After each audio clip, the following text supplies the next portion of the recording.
want to bring Eoghan in here, like that sense that you get more bang for your buck, that even if you're working hard, you're working those long hours, when you have your take-home income, you're getting more out of it elsewhere, that sense that you're not competing with high rents and poor working conditions, many would say. It's an interesting one because the places people talk about going tend to have the same rental problems, the same cost of living. They tend to aspire. There are lots of places much cheaper than Ireland. That's not where young people want to emigrate.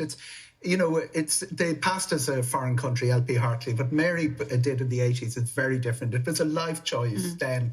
It's more a lifestyle style choice that now, with full employment, they're looking at different things. If it costs the same for a flight to New York in the 80s as it does now, actually pound for euro, it's much, much cheaper.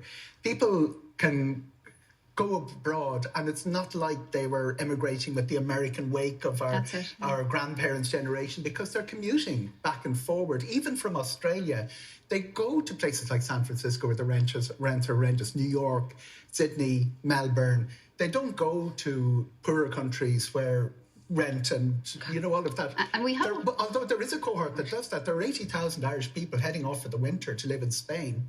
Because it's not like we are, if we were in Rhode Island, the prospect of going to California for somebody would not be held up as some sort of national tragedy.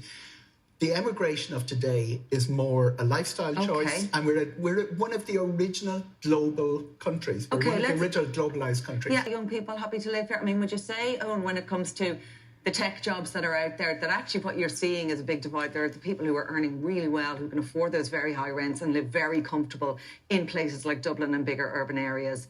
And then there are many who don't have those jobs, and they can't relate to this. A surefire way to solve our housing problem, and it's one that nobody would propose, is to close down all the tech industry and, really empty our city like used to happen in the 80s or whatever. Part of the problem with the pressure in housing is that we probably underestimated the scale of the success of all that, in the way that the pharma, the software industries boomed during the COVID. So all of that is created by growth in our economy, growth in our society, and we are in this globalized, to the extent that I think it's up to 43% of our health workers are immigrants.